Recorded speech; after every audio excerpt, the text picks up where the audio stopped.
Hello and welcome to Woman Up, the podcast series by Desperate Art Wives. I'm Susan Merrick, and talking to me today is Katie Deepwell. Katie is an art critic and also the founder and editor of international feminist art journal En Paradoxa. En Paradoxa began online in 1996 and continued for over 2 decades. Hi, Katie. Hi, Susan. So first of all, Katie, arts education doesn't seem to routinely include feminist critique within its curriculum. Why do you think that is? This is a long and old problem. I don't think it's got better over the last 20 years, even though the volume of publications about contemporary women artists' work and feminism has increased dramatically. I think it's a lot to do with curriculum design and the reduction in options that students have because of the reduction in the number of teaching staff that are generally employed. So there's no longer what there used to be when I went to art school in 82. The standalone woman and art course doesn't exist. My first teaching job was an adult education course called Women Artists, which I set up in Kent. And people were happy to take a young graduate and let her design a course on a new subject, which would be offered to the public. I think those opportunities have gone. And that's also to do with changing in adult education across the country. So there are many reasons why feminism is not being taught. And when you're a seasoned feminist lecturer, your only option is to work with the system as it is at present and add in more women artists to the curriculum. You can't change the curriculum, and it's very, very difficult to introduce specialist courses anymore. So you're stuck with presenting your lectures on contemporary art and making sure that the representation of women is much stronger in the lecture. That's your only option. From working in this field, Katie, do you know of many other feminist lecturers who do this? Because as coming through the art school system fairly recently, I find it very difficult as a feminist artist to find lecturers who were including women artists, never mind feminist art, within their own timetables.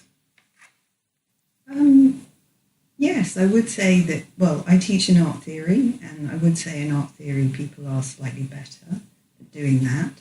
But we're also trying to talk about artists of the diaspora, we're also trying to talk about post-colonialism, we're also talking about contemporary art in an international context. And women artists have to be seen as integral to that whole system and not as an add-on. And that's the problem. There is this kind of poor perception that feminism is an add-on, standalone category, something that people won't touch, something that the one woman in the department who is identified as a feminist must deal with. The one person who gets the problem students, i.e. those who are interested in feminist issues. You know, this is the same old. You know, I've been teaching for 25 years. This situation hasn't changed. You know, we were doing this 25 years ago. But I really think the problem is the reduction in curriculum offer has caused quite acute reduction in the teaching of feminism. So we no longer have options. There's no option at my place. There's no choice at my place where I work now. It's just one course. So what can you do in that one course? You can only do the token lecture. And I think that is the serious problem. So these are structural issues. This is not about being for feminism or against feminism or for women artists or against women artists. This is actually about how we teach. And I don't think that's changed. So how can we change it, Katie? What's the future look like? What needs to happen? Is it going to have to be those structural changes then? Well, you know, what did feminism do in the first place? What was feminism? Let's let women help themselves. Let women get together and do something else. So I have deliberately created a website on which there is all the information that one could ever possibly want to get one started. I have tried to make it more accessible by providing filters and search possibilities and special projects and introductory guides. And then I decided I would create the MOOC. Could you tell us a bit more about the MOOC, please, Katie? So the MOOC is 10 free lessons. You just have to log in and sign up. This is just to make sure that you're really interested in what is on offer. There's no charge at the moment. So I wrote these 10 lessons because it seemed to me that, well, as I say in the first lesson, you need to know about feminism. You need to understand that feminism is a whole area of discussion and discourse, which is not just about activism in the sense of politics, but it's also about theoretical and critical inquiry. And you have to take that knowledge of feminism, whatever feminisms you are interested in, into your inquiries about contemporary art. So these are two fields that really we have to work quite hard to push together. And it's how you push it together that is actually producing the multiplicity of feminisms. So the problem that we have got is that in one sense, the discourse of contemporary feminism is very much caught up with a kind of liberal feminist agenda, which sort of like keeps throwing us back to the same questions. It's all about individual achievement. It's all about numbers. It's all about representativeness. It's all about finding the, the great women artists, and I'm very impatient with those methods. So I'm trying to find other ways of explaining to people, and I do mean people in general, not just young women. But obviously I'm very interested in what young women think and how they interact with the materials that I provide. But how could we change that story? How could we actually start thinking about feminisms in relationship to contemporary art? So do we think feminisms is politics? Okay, so what art is political? How do we think about the politics of art? And how do we think about feminism, feminist politics in the politics of art? So we've got obvious topics, obvious agenda issues which come from feminism. So we can say, well, rape is a feminist issue. Well, it's not just a feminist issue, but it's definitely something that women suffer from. So we could focus in on all the kind of works which deal with the subject of rape, or deal with the scene of rape, or deal with the effect of rape, or deal with the mapping of rape in a particular district. And we can talk about that. So that is feminist politics directly in relationship to art as representation. That's one way of doing it. But then we've also got feminist politics, which, in art, which people think is non-political.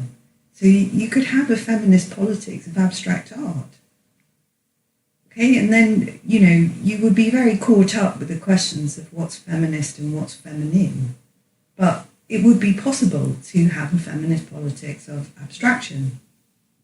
And that would lead you in a completely different direction, because your concept of art would be so different, and what you thought feminist cultural politics was about would be completely different. So somehow we have to keep both views in mind, both the activist and the artivist versions. We have to hold them in the same thought. Yeah. And that's really difficult. And that, in a way, is what I was trying to get at with kind of like the idea of paradox, and why I settled on the title of Paradoxa. And there are lots of ways that I have spoken about breaking it down. Lots and lots of ways. So paradoxa is like a feminine sounding thing. N dot is noun. So the noun is feminism. So it's a feminine paradox to do with feminism, perhaps.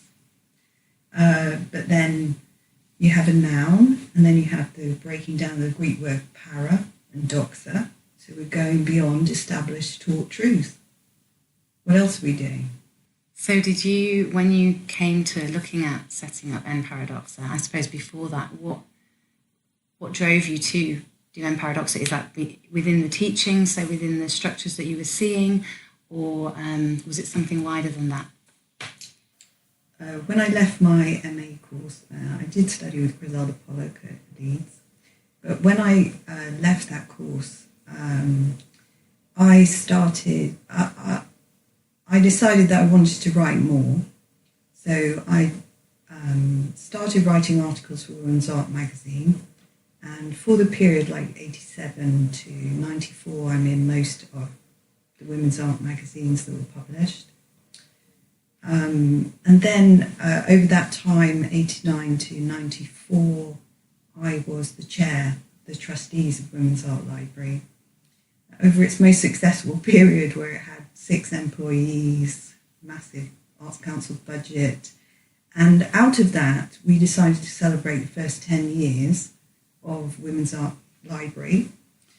And I organised a big conference, which the contributors to that conference became the first big book that I did, which was New Feminist Art Criticism.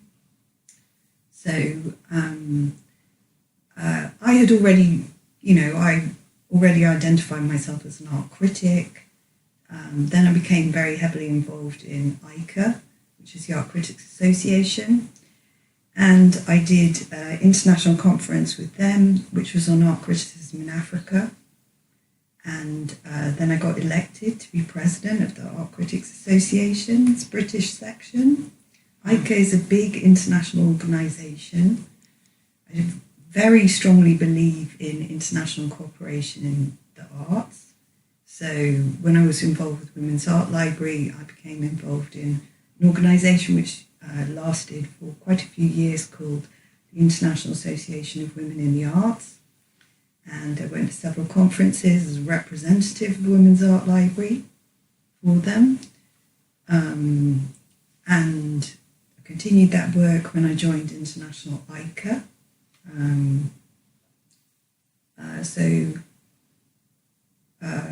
I toured around a lot, and I got to meet lots of people in the international art world. And it became quite clear. I mean, if you think about it, Women's Art Library, Women's Art magazine was a national paper. It was a membership-based magazine. It only covered events in the UK. It didn't look elsewhere. The UK likes to think of itself as very international because of the dominance of the London art world and the amount of auctions that are held in London. But I kind of felt it was a bit parochial. London is very parochial. It's not as international as it likes to claim to be. So in terms of my history in the 90s, I decided that actually we needed a much stronger international focus. And I was also thinking about how to bring together what I was interested in, which was feminist theory. Feminist theory emerges as a category in the 90s, really. So you've got feminist theory, you've got international art world, and you've got women artists. So Paradoxa is right in the middle of those three things. And I thought that it was time that we should be looking for, with an international agenda, what was happening for women artists. I mean, there's huge disparity amongst women artists. I mean, there's the kind of networks women develop in order to support themselves, networks of friendship that they develop in order to support themselves, networks of women artist groups with similar interests to them in the same city or in the same region. And then there are national organisations who link up all these regional groups, perhaps. And then we've got international organisations. So we have to find ways of speaking about all those systems of cooperation. We can't just treat it as, the handful of great individual women artists who have emerged as if from nowhere, but they never emerge as if from nowhere. They always had local groups, friendship networks, professional networks, different kinds of connections that they explored. So you have to do that if you want to emerge on the international stage. I'm interested, Katie, in how you came about being interested in feminist theory then, or in how you came about to be writing as an art critic with feminist theory in mind, even I suppose before feminist theory was coming out as a subject. Did that come during your MA that you talked about, or was it earlier? It was much earlier. I was lucky enough to go on my foundation course the same year that Old Mistresses was published. So I read Old Mistresses when I started my education, but immediately after I read Old Mistresses, I found Lucy Lippard's book From the Centre from 1975. That was a huge inspiration for me. And so I then started to read all Lucy Lippard's writing and look back at her work. I mean, Lucy Lippard, for me, was a fantastic role model. And, then I started to become interested in the people around Lucy Lippard, in heiresses, in what they had done. There are plenty of international models that women can look at these days. So in terms of my interest in feminism, well, I like to define myself as a socialist feminist. I think I've always been very politically engaged. I've always read a lot. I remember reading Simone de Beauvoir's The Second Sex when I was 13. So it comes out of my education, but my education is very broad and quite inquiring. I think it needs to be. That's what I'm emphasising again and again and again in all the work that I do. We have too many kind of reductive, narrow, parochial, limited perceptions of this field. I think we have to explode them and sort of open it up again. Ask different kinds of questions, insist that people refocus their minds on broader histories and not just go with the familiar. I've read in one of your interviews recently that you mention one way to do this is to look at working not only with feminist art but within the humanities as well. My first degree was sociology, so I was a feminist before I went to university. I didn't always know the word for it, but I was. And I came across women's studies, which we had in the late 90s when I studied. But then coming into contemporary art, for me, my guiding light, I suppose, for that was that I already had my sociology background, so I'd already looked into theoretical frameworks, and I knew where I wanted to start from. Do we need to be encouraging, or can we hope to be encouraging more multidisciplinary frameworks within contemporary art for the future of feminism and art? Well, yes. Of course I'd say yes. But the problem again is structures. Feminism has always been a very interdisciplinary thing because it is both politics, art, sociology, psychoanalysis, economics, all those things together. That's why we have these categories that we sort of want to focus on, like patterns of work for women, patterns of care, patterns of leisure, how we bring up our kids, right? Those are all those things together. They're not just one. You can't divide them up. Again, you've got to think about, well, where are there really spaces for interdisciplinary study? Where do they exist? They don't exist. Okay, so we need to be encouraging everybody to do your course, to really search in your website as a great starting point, and then come together collectively to change some structures as a starting point. Yes, but change is complex. You know, I think the illusion of a lot of kind of liberal feminist discourse is, yeah, let's just get out there and protest, and yeah, let's just get out there and do something. Change is much harder than that, much harder. You know, I've published 9 books, and I don't mean, you know, I've written 9 books, you know, or edited 9 books, and, you know, I don't have much faith in everybody reading all my work. I think the real problem that we have today is not production. Right? There's a lot of production. There's a huge amount of production. There's hundreds of women artists. You know, women artists are producing 50% of contemporary art in Europe and America, most of the developed countries, and even in the developing countries, they're also producing a high percentage, 30 to 50%. Even though in some of those developing countries, women artists actually only are 10% of the art students, right? They're not the majority of art students, as they have been in Europe since the 1860s. We've got a different kind of story that we could tell about changing patterns in women's education. Sometimes I worry that all we're doing is, you know, what we don't have are readers, right? That's the problem today. We don't have readers. So, and I mean that we don't have an audience. Right? Audience as well as readers. So if you produce a specialist academic journal, what is the readership for the articles in that journal?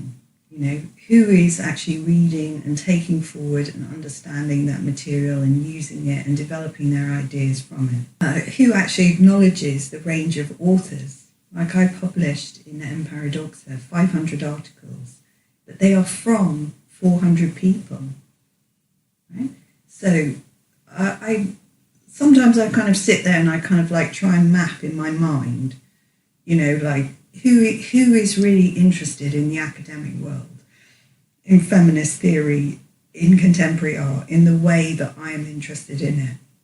So I get usually to about 500 people, and then sometimes I get, you know, if I'm feeling particularly optimistic, I could say maybe 1,500 people in the entire world, right? Yeah. The entire world. You know, how do you get those 1,500 people to influence another 5,000 people? Well, the way that academics think of their influence is they write a book and maybe a couple of hundred people read it, and after 10 years, maybe 5,000 people have read it. What kind of investment are we making in changing knowledge? That's the scale of the problem, and it's not like an audience is you know, not engaged.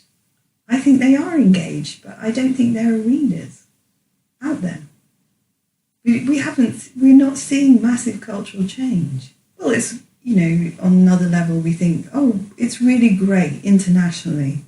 Everybody now thinks, you know, the Tate is a really wonderful institution now. It's been rehung by Frances Morris, and 1/3 of the artists in the Tate are being shown regularly are women. Well, yeah, that's a great change. But I think Frances Morris had to wait 25 years to do that, or maybe even longer, within her job at the Tate to realise that vision. It took a very long time.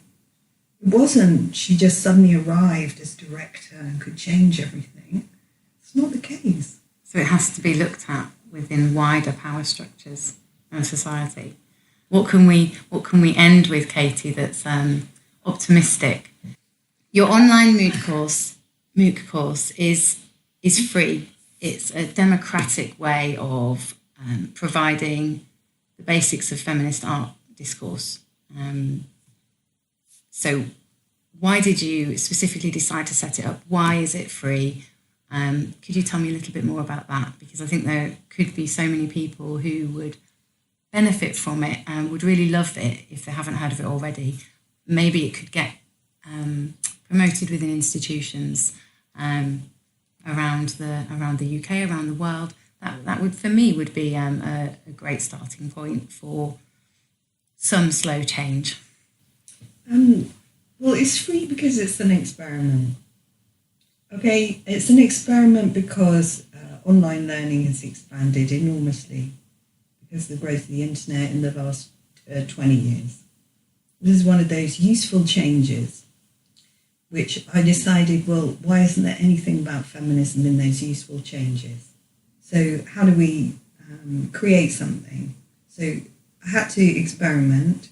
I experimented outside the formal grabbing of those online courses in large marketing American tech companies. So I decided to do something independent. There is still space for independent activity. We should take those opportunities where we can find them. I'm told that it's set up for free as an experiment, but maybe there will be a second iteration which will be a commercial enterprise because I don't have endless resource. I also need money. But the point of it is precisely to make an intervention in the absence that we've talked about in education. The point of it is to return to feminist models of self-help. That is what we're left with. We have nothing else. That is the motivation. We are free individuals. We can create whatever we like. We can go wherever we want. We can write whatever we want. So we have the opportunity to do something, to initiate change. We spend all our time waiting. Why are we waiting? See, we can do all these things, so let's do them. Thank you very much, Katie Deepwell. Thank you for listening. This was Woman Up, a podcast series by Desperate Art Wives.